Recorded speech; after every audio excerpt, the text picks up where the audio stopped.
Hello, welcome to our latest episode of Journey to Life with my co-host Constance Fields and yours truly, ArletteJones-Lawson.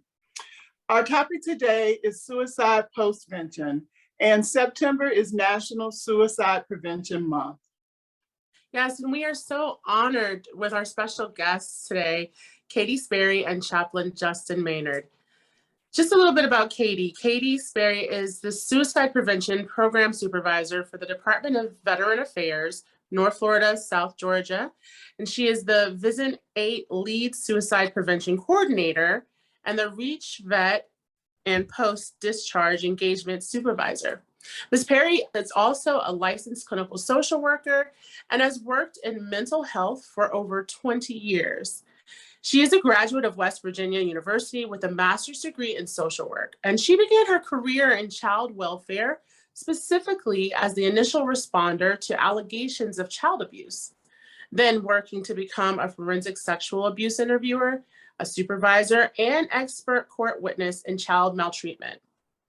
Katie has provided crisis intervention, family and marriage therapy, and has completed training courses through the University of Pittsburgh Medical Centers, focusing on structural family therapy, dialectical behavioral therapy, and completed cognitive behavioral therapy for treating depressed veterans.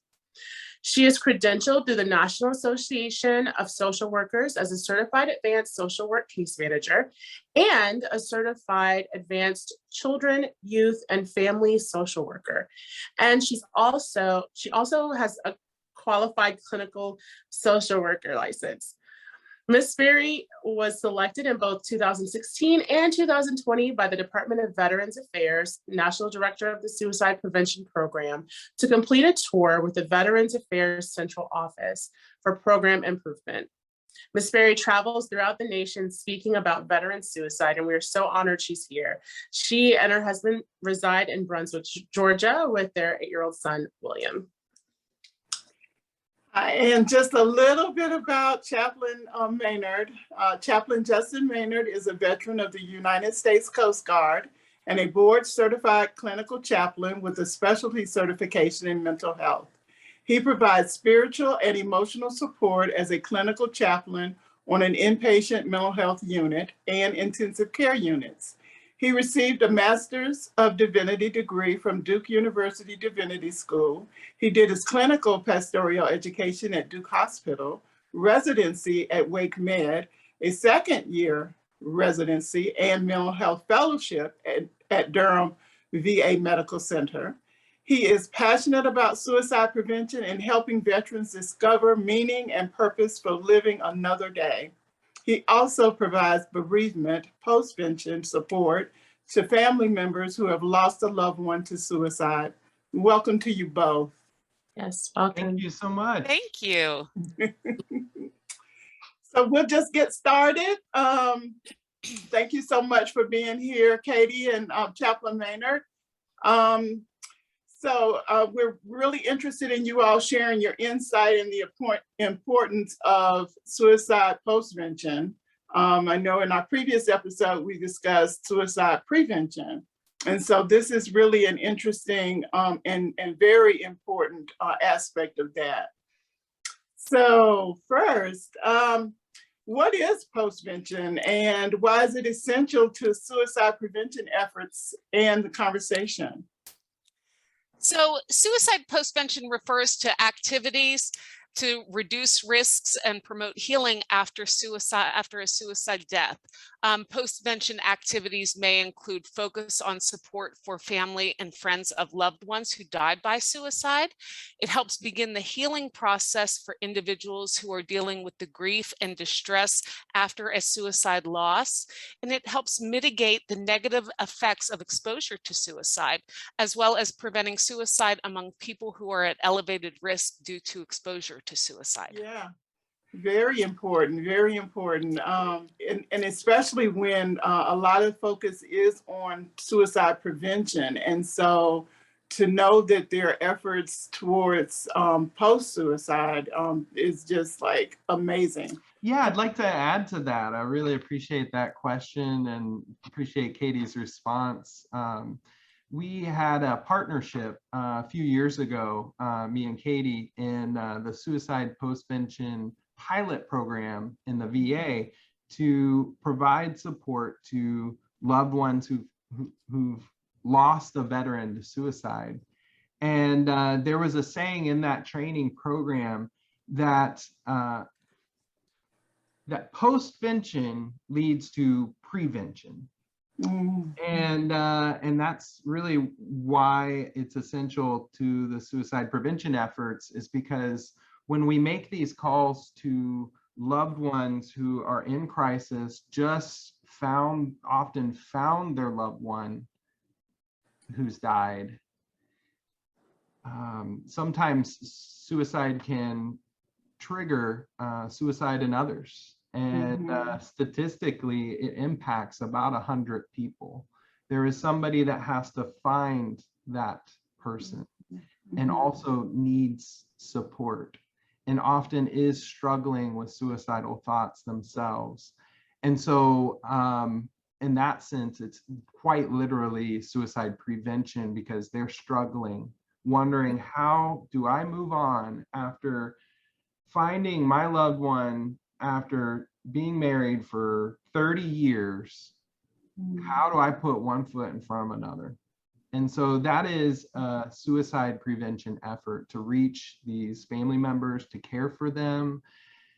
And then also in another way, when I've had these very difficult calls, I have those anguished voices in my head as I work in an inpatient mental health unit caring for the living. The postvention support that we provide to those family members echo within my head as I'm caring for another veteran who is struggling to want to live, who may be trapped behind that curtain of pain that they feel like they can't see beyond, and are duped into the lie that if they end their life, they could escape all that pain and all that trauma. But as we learned in that pilot program, all of that pain and all of that trauma gets transferred over to those who are left behind. And so in a very real sense, with those cries of the family in one hand, and then the other veterans that I'm caring for that are struggling to want to live, to be able to advocate for their family members, knowing that this person in front of me is a son to somebody. This person, this veteran that's struggling, is a brother, a sister, or a spouse to somebody that wants to make sure that they get the help. And that's the most incredible part of the whole thing, is help is here. Help is available. Sometimes when you hear the statistics of veteran suicide, it can feel overwhelming. But the positive news is I see miracles happen every single day on our inpatient unit. I see people who move from not wanting to live to finding the will to live, to finding the relief and the stabilization, and feeling like the weight, the burden, that curtain of pain is starting to get spread out so that they can see the rest of their life. The symptoms start to de-escalate, because studies show that treatment for depression, treatment for suicidal ideation is very effective if that person is willing to share, to reach out for help. Absolutely. So that's why suicide postvention leads to prevention in two ways: caring for the families that are struggling also with suicide, but also caring for the living veterans who have not acted on those thoughts yet, to be able to relay that empathy and a reminder that they are loved and cared for by somebody. Yeah. That is so important. I mean, that's a powerful gift and calling that's really on both y'all's lives. You know, just as I'm sure that you all deal with the emotional weight of suicide, you also get to experience the joy of knowing that you've saved somebody, you've helped somebody want to live another day. And that's just powerful, beautiful, actually. One question: who are considered suicide survivors? Now, that's a new term to me. Yes, yes. So we know that 135 people are directly impacted by a suicide. So that's 135 people that would be considered a suicide survivor because they're impacted by that suicide. But when we think about this on a bigger basis, we all remember the death of Robin Williams, and it impacted the world, not just the nation, but the world, because he was such a beloved actor and had brought joy to so many people's lives. And what we saw after his death is we saw a 10 to 12% increase within 2 weeks of suicide by the same method as Robin Williams had died. So those individuals are considered suicide survivors as well, because I think that there's many people that have been impacted by death by suicide. So our focus in Postvention is really reaching out to the family and the friends and the loved ones that we know of that are affiliated with the veteran. And then by talking to those individuals, we sometimes are able to identify others who would benefit from Postvention services. And that's not just necessarily the family, the friends, the children left behind, but it's also our staff members as well, those who had treated these veterans or any individual who has died by suicide. As a clinician, losing a person to suicide is a very impactful event that can be career shaping as well. So we want to reach out and recognize that because there are stigmas that come along with suicide, and many times clinicians will say, what didn't I do if I didn't ask the right question? And they too may have feelings of guilt affiliated with that death by suicide. So suicide survivors can vary from being globally impacted by a suicide to it being, your mother, your father, your child who had died by suicide. Thank you for that. And it's so interesting to me when you talk about survivors. In what ways can you speak to in what ways Postvention helps with the healing process for individuals? Either Sure. one of you. Yeah, I'd love to, sure. Something I wanted to also piggyback off of what Katie was saying about survivors is the staff, especially. I've talked to a HUD-VASH case manager. So these are folks that care for veterans who are struggling with homelessness and provided stable housing for those folks. This person was walked with this veteran for 5 years, so much to the point where he's in that person's life that he took the refrigerator outside and took out the food that was rotting and sprayed it down. That's the sort of dignity that this person, the staff member, provided for this veteran and literally cleaning up this person's life. And so when you're that intimately in a veteran's life, caring for that person, it's a loss to know that this person has lost the battle within, was overcome by the battle within. And that person carries that grief in their own hearts. And so we are really intentional about reaching out to staff because it's not always an easy job, and we want to provide space for them to process their own grief. And then in what ways does Postvention help individuals begin the healing process? That's a wonderful question. So there is a lot of emotions that complicated grief that comes when somebody has lost a loved one to suicide. Sometimes that emotion can be the form of anger. Why did this person do this? Sometimes the emotion is guilt. Oh my gosh, what could I have done to have stopped this? Sometimes the emotion is relief, and that one gets interlaced with guilt because they feel like this person's no longer suffering anymore. I talked to somebody just yesterday that actually does feel a bit of relief, and it's hard to acknowledge that because they know that this person had fought and fought and fought for so long. And so their faith and their spirituality, where chaplains come into play, is helping people make sense of the loss.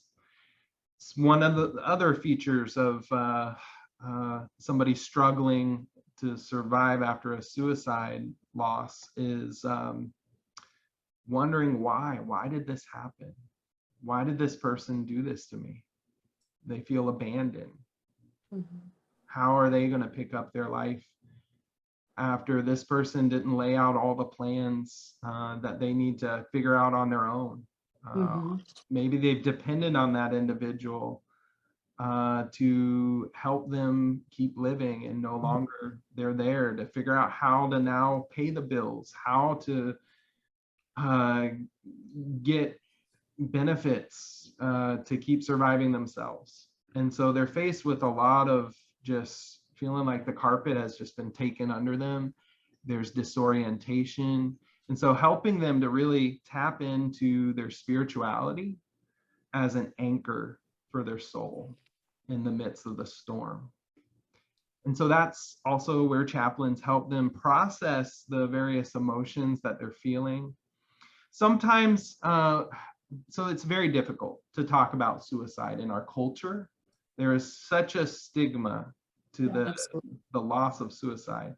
And so being able to even talk to somebody about suicide, sometimes survivors are confronted in the grocery store by somebody who just found out that their loved one dies, but they don't know what happened. And so they then are in this awkward situation where they have to explain what happened, a very sensitive conversation. So they're trying to also navigate, how do I share such a tragic situation with others, knowing that they may say some hurtful things that they don't even realize. There is such good intentions that people have. And what I really appreciate from that angle is the National Alliance for Suicide Prevention has a messaging safely part of their website. And there's some non-stigmatizing language that they recommend using when you're caring for somebody that's lost a loved one to suicide. Sometimes survivors of suicide can find the words committed suicide to be very offensive, because that entails a judgment of some sort. And so words like successful suicide, unsuccessful suicide, failed attempt, or committed suicide can be really a trigger for some survivors of suicide. Not everybody's the same. Some may not even be bothered by it, or may actually want to use that because it honors their anger of this person being gone. But what the National Alliance for Suicide Prevention recommends, and using instead of those judgment sort of laden terms, is died by suicide, completed suicide, killed himself or herself, or attempted suicide. And these are a bit more neutral as far as a specific judgment. The word committed, crimes are committed, sins are committed. And so that adds to the stigma of suicide. And so I really appreciate the National Alliance for Suicide Prevention, because they give some good guidelines that really can be a support. There are other things that people can say that can really be very difficult. Sometimes people just don't know what to say and they feel very uncomfortable.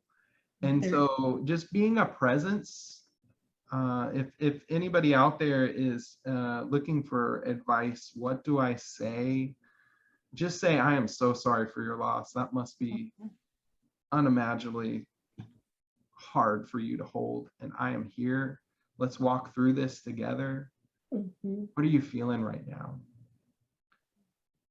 Sometimes just creating that space for somebody to share. And I think one of the better questions, rather than going into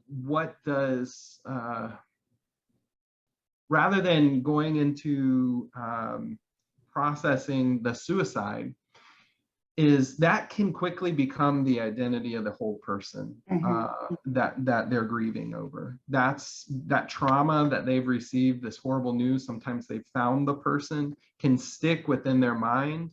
And so a more helpful question I find is, tell me about your loved one. What was this person like? An invitation for them to remember the good.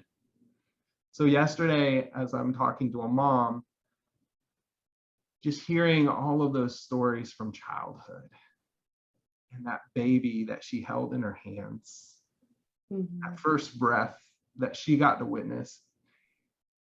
And just, you see that person come alive again when they're able to relive those fond memories, to remember the good. It recontextualizes the person, not just as somebody who died by suicide, but a caring human being that was so dearly loved by their loved ones. Yeah, I loved how you put that. That was so poignant, the way that you explained that. And it's important for our listeners to understand that aspect of it too. And I was wanting to just say that as a survivor myself of an attempted suicide when I was younger, you know, those are things that when you're in that that deep despair that can make you feel like you know, can't see past the moment. Thinking about how it's going to affect your loved ones is something that you know, I don't think that's been like a focus. Right. And I think that also if you know, if people that are experiencing that level of despair to the point where they feel that hopelessness, I think knowing that there are people out there that love them, that care about them, their life does have value.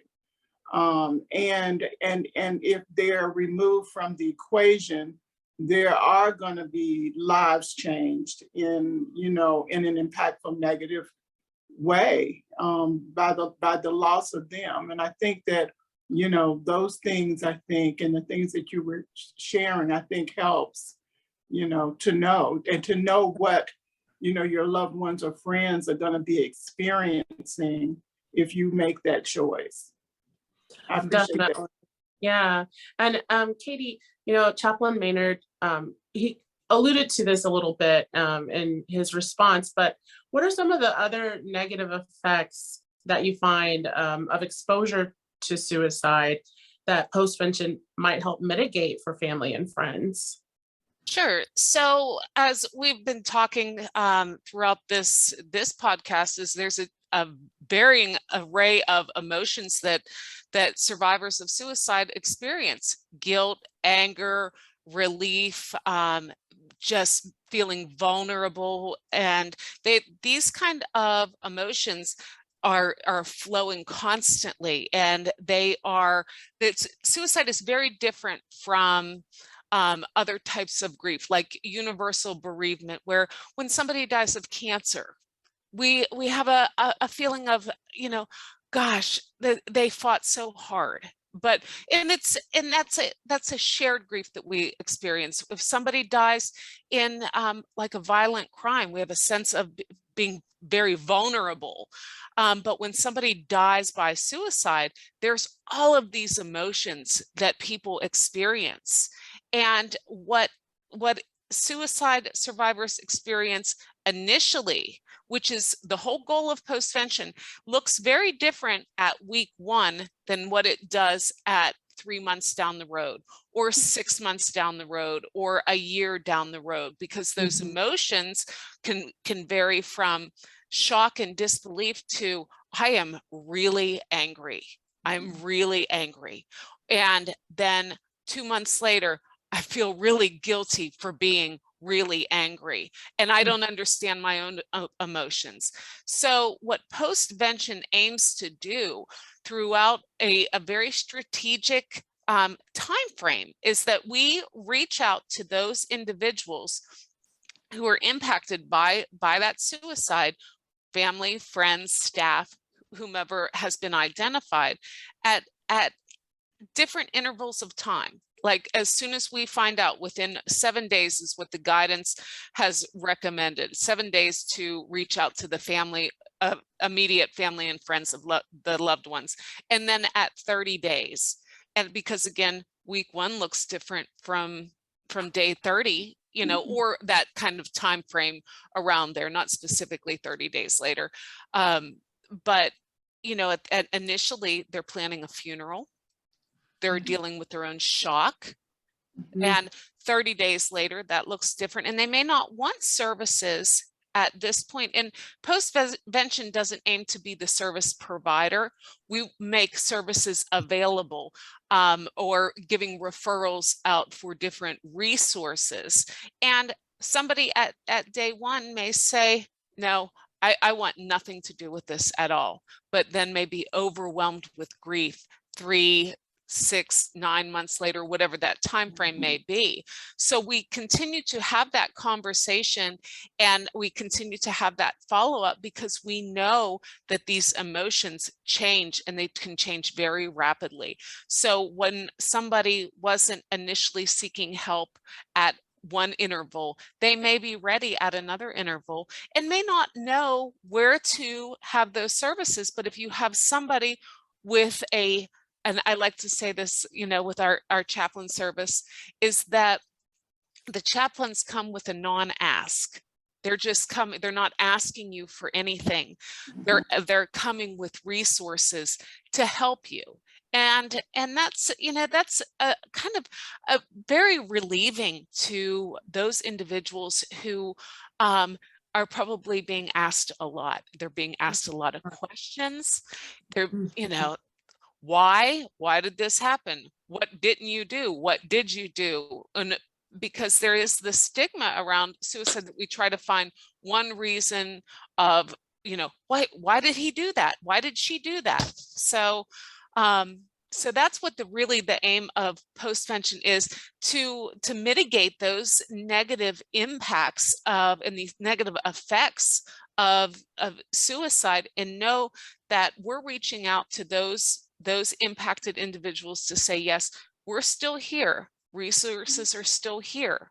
Because a lot of times people don't want to reach out and say, I need help, because it makes, you know, for whatever reason, that doesn't happen so often. So when somebody comes with those resources and says, here, you can have this, you know, and here it is, help is available, then that's where really we focus on prevention, as Chaplain Maynard had talked about earlier. Thank you. And in what ways can postvention prevent suicide among people who are at an elevated risk to making that choice? So by reaching out with resources and encouraging people to seek additional help, we are saying it's okay to reach out and get help, because we know one thing that we do know that help is available, and suicide prevention is 100% preventable. And by having those resources available, and whether that be the Suicide Prevention Lifeline, the Veterans Crisis Line, or any other lifeline or our TAPS program, whatever it may be, is something that they can dial on a phone from home, from the privacy of their own home, you know, or text or live chat with somebody. Yeah, absolutely. And I'm curious, and this can be a question that you both answer or either one of you. I feel like the second part of this question could be more directed to Chaplain Maynard, but how would you say, what would you say is the prevalency of suicide in our communities? And also, what are some of the common reactions to suicide that you see? Sure. I can take the first part of that question, and then I'll hand it over to Chaplain Maynard. So we know that nationwide, about 45,000 people die by suicide. And that's actually down 5% over the last few years. So I would like to think that that's due to the efforts and recognition of the, you know, how suicide prevention efforts really do help prevent death by suicide, talking about very difficult subjects, talking about how resources are available. So I can speak to the statistics for the state of Florida, you know, for especially in our veteran population. We have had about 560 deaths by suicide as the most recent data, and that was for the year 2019, I believe. And there is a higher prevalence in states that have higher populations. So that would make sense. So, but we do know that globally there's about 1 million deaths by suicide, nationwide about 45,000 as well. It's interesting that you said larger like cities, because I also think about like the rural population and how that, especially with the veteran community, how that can impact them and that community. And people don't really think about that too much. No, we think about you know, the states that have the highest rate of suicide are those very rural states like Montana, Wyoming, Alaska. So, but as for population-wise, they have a higher rate of suicide, yes. Thinking about the other question again about prevention and postvention.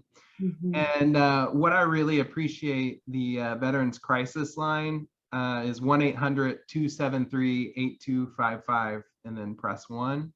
But yesterday I was able to tell, instead of that long number, that father, that if he is himself needing extra support, or if he sees that others are really struggling, that he can call 988. And so they've really condensed it down to a memorable number.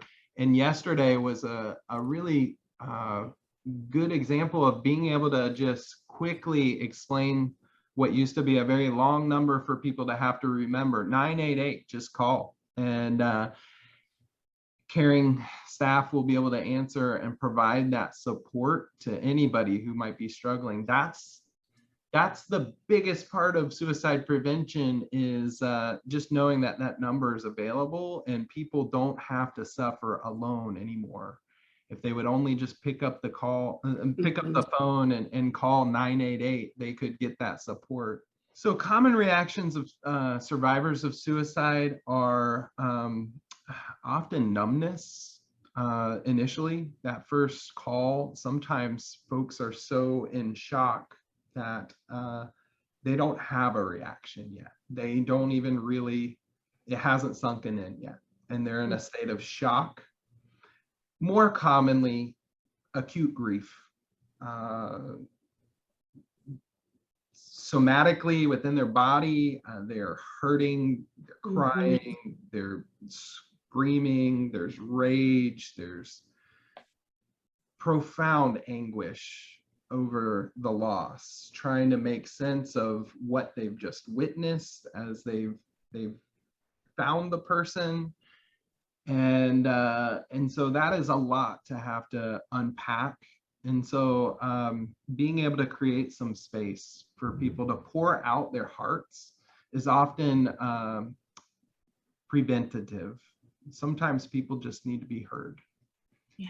And so the chaplain, like Katie was saying, we don't really have an agenda. We're really more interested in just creating space for people to vent and to express those heavy emotions, to talk with somebody that is comfortable with talking about suicide, where culturally that's the word isn't even spoken.